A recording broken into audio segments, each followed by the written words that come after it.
अभी मैं आपसे जो बात शेयर करने वाला हूं, हो सकता है कि उस बात पर आपको बिल्कुल भी यकीन ना हो। मैं आपसे ये कहूं कि बिना ओटीपी के, बिना किसी की डिटेल्स के, बिना आपके अकाउंट डिटेल्स के, बिना आपकी कार्ड की डिटेल्स से अगर आपका बैलेंस बिल्कुल छूमंतर हो सकता है, पूरा का पूरा बैलेंस आपका आपके अकाउंट से गायब हो सकता है, तो क्या आप इस बात पर यकीन कर पाएंगे? मुझे भी इस बात पर बिल्कुल भी यकीन नहीं हुआ था जब मुझे किसी ने आकर यह बताया कि उसके बैंक अकाउंट से किसी फ्रॉड ने 45,000 रुपए का चूना लगा दिया है। दोस्तों, मेरा नाम है बिलाल खान और आप देख रहे हैं स्मार्ट शॉप। आज की इस वीडियो में हम आपके साथ एक ऐसी जानकारी शेयर करने वाले हैं जिसको सुनकर आप दंग रह जाएंगे और आपको बिल्कुल भी बिलीव नहीं होगा कि किसी भी बिना ओटीपी के, बिना किसी डिटेल्स के, बगैर किसी अकाउंट के डिटेल के मालूम किए हुए किसी बंदे के अकाउंट से 45,000 रुपए का चूना लगा दिया गया है।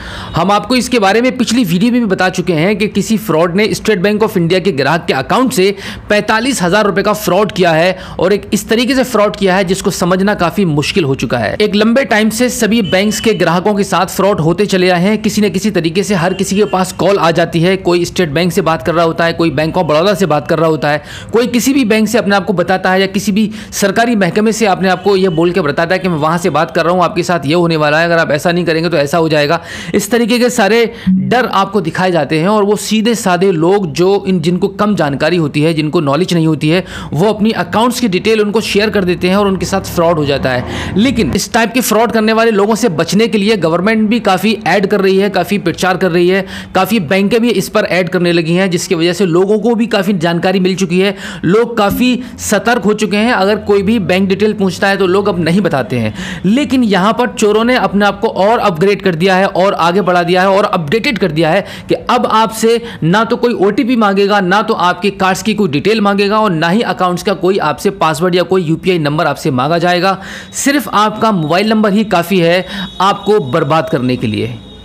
जी हाँ, बिल्कुल इस स्टेट बैंक ऑफ इंडिया के ग्राहक के साथ यही ऐसा ही हुआ है। उसके पास सिर्फ एक कॉल आती है। उस कॉल पर उसको ये बताया जाता है कि आपका एक एटीएम कार्ड यानी कि एक डेबिट कार्ड आने वाला है पोस्ट ऑफिस से। हम पोस्ट ऑफिस से बात कर रहे हैं। अगर आप चाहते हैं कि आपके इस डेबिट कार्ड को हम आपके घर पर शाम तक डिलीवर कर दें तो हमने एक लिंक आपको शेयर किया है। उस लिंक पर आप क्लिक करके हमें 2 रुपये का अमाउंट सेंड कर दीजिए तो हम आपके एटीएम कार्ड को आपके एड्रेस पर शाम तक डिलीवर करा देंगे। यहाँ पर कस्टमर थोड़ा नॉलेज वाला था। कस्टमर ने कोई भी डिटेल्स उस फ्रॉड को नहीं पहुँचाई, कोई भी डिटेल उसके साथ शेयर नहीं की, ना तो उसको ओटीपी बताया क्योंकि ओटीपी तो उसके पास आया ही नहीं था। सिर्फ एक लिंक ने उस कस्टमर्स को बर्बाद कर दिया, तबाह कर दिया, उसके अकाउंट को बिल्कुल खाली कर दिया। 45,000 रुपीज़ का फ्रॉड कर दिया। फ्रॉड होते होते उसके अकाउंट में 26,000 रुपये बाकी बचे थे। ग्राहक ने आनन फानन आधार कार्ड के माध्यम से उस अमाउंट को विड्रॉल किया और अपने पैसे को बचाया, लेकिन तब तक फ्रॉड करने वाला उसके अकाउंट से 45,000 रुपये की चपत लगा चुका था। ग्राहक के मैसेज इनबॉक्स में एक लिंक आता है। उस लिंक पर उसने क्लिक कर दिया था। क्लिक करने के बाद वहां पर उससे कुछ बैंक की डिटेल्स मांगी जा रही थी, अमाउंट भरने को कुछ आ रहा था और यूपीआई पिन एंटर करने के लिए बोला जा रहा था।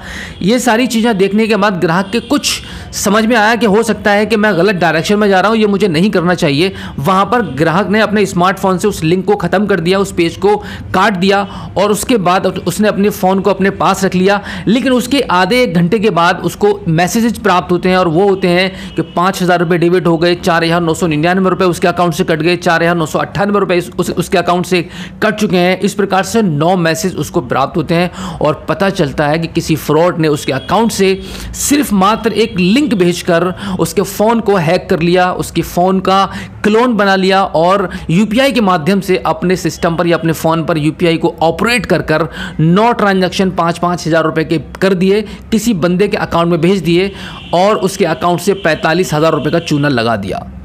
तो दोस्तों, आप अंदाजा लगा सकते हैं कि अब आपसे ना तो कोई ओटीपी मांगेगा और ना तो आपके कार्ड की डिटेल्स आपसे पूछी जाएगी, ना तो आपसे कोई बात करेगा। आनन फानन में आपको एक लिंक भेजा जाएगा, जैसे आप उस लिंक पर क्लिक कर देंगे और आप तबाह हो जाएंगे, बर्बाद हो जाएंगे, आपके पैसे को चट कर लिया जाएगा। आप बिल्कुल भी इस बात को पकड़ ही नहीं सकते कि आपने ना तो कोई डिटेल बताई है और ना ओटीपी बताया, तो कैसे आपका बैलेंस यहाँ से आपके अकाउंट से गायब हो सकता है। जी हाँ दोस्तों, ऐसा चल रहा है मार्केट के अंदर। सिर्फ ये तो 45,000 रुपीज़ है, इससे बड़े बड़े भी स्कैम इंडिया के अंदर हो चुके हैं, यानी कि 50 लाख रुपए तक इस प्रकार से लोगों ने ग्राहकों के अकाउंट से गायब किए हैं, चोरी किए हैं। लेकिन यहां पर एक सवाल सबसे बड़ा यह उठता है कि बैंकों के पास ग्राहकों की सिक्योरिटी क्या है।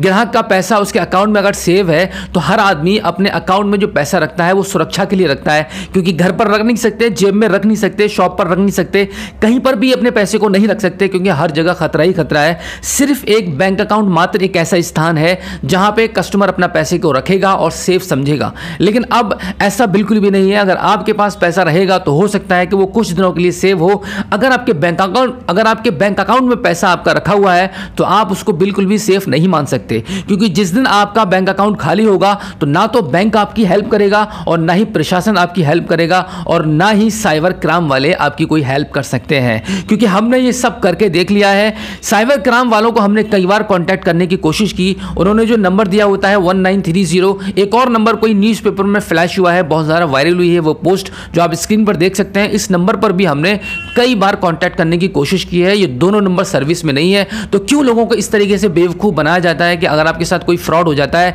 तो आप इन नंबरों पर कॉल करके हमें संपर्क कर सकते हैं, हम आपके पैसे को वापस कराएंगे।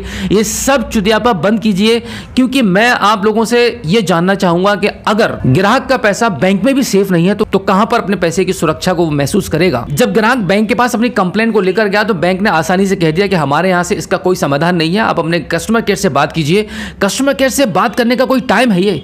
अगर किसी का अकाउंट से पैसा गायब हो गया तो वो कितना इमरजेंसी वाला केस है, इस पर तुरंत एक्शन लेने की जरूरत है। लेकिन कोई भी तुरंत एक्शन लेने को रेडी नहीं है। तो ग्राहक इस समय क्या करेगा, इस सिचुएशन में क्या करना पड़ेगा, कुछ भी समझ में नहीं आता है। अब उसका पैसा वापस मिल पाएगा कि नहीं मिल पाएगा कोई गारंटी नहीं है। लेकिन यहां पर बिल्कुल भी सुरक्षा नहीं है किसी की अकाउंट की, बैलेंस की। आप अपने अकाउंट में बैलेंस को रखते हैं, बैंक प्रॉफिट करेगा आपके बिजनेस से, आपके पैसे से बिजनेस करेगा, पैसा कमाएगा। लेकिन आप अगर तकलीफ में होते हैं, अगर आप प्रॉब्लम में आते हैं तो आपकी कोई नहीं सुनेगा। आपका पैसा गया तो गया, चले जाने दो, कोई प्रॉब्लम नहीं है। लेकिन आप अगर बैंक के साथ कोई गलत काम कर देते हैं या आप किसी के साथ कोई गलत काम कर देते हैं तो आपको बख्शा नहीं जाएगा।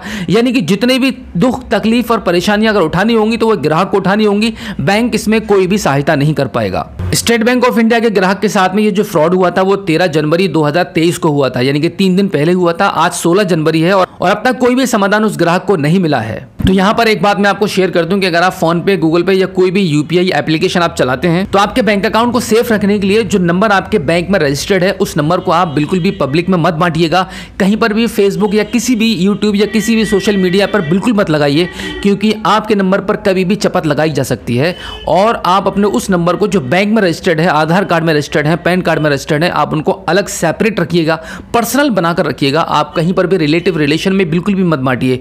कॉलिंग के लिए आप एक दूसरा नंबर रखिए, जिस नंबर को आप कहीं पर भी मत लगाइए, किसी भी ऐसी जगह मत लगाइए जहां पे आपको फाइनेंशियली नुकसान हो सकता हो। तो हो सकता है कि आपके पैसे की सेफ्टी बनी रहे, वरना इसकी कोई गारंटी नहीं है कि आप पर कब गाज गिर जाएगी और कौन कब आप पर फ्रॉड कर देगा, कोई पता नहीं है। दोस्तों उम्मीद करेंगे कि इस वीडियो में जो जानकारी हमने दी है, जो इन्फॉर्मेशन आपको दी है, आपको अच्छी लगी होगी। अगर ये वीडियो आपको अच्छी लगी हो तो प्लीज़ इस वीडियो को लाइक कीजिए और अपने दोस्तों में इस वीडियो को शेयर करना बिल्कुल भी मत भूलिएगा। तो चलते हैं दोस्तों, इस वीडियो के साथ में मिलते हैं आपसे किसी और एक अगली वीडियो में, एक नई जानकारी के साथ, एक नई अपडेट के साथ और एक नए जोश के साथ। तब तक के लिए जय हिंद।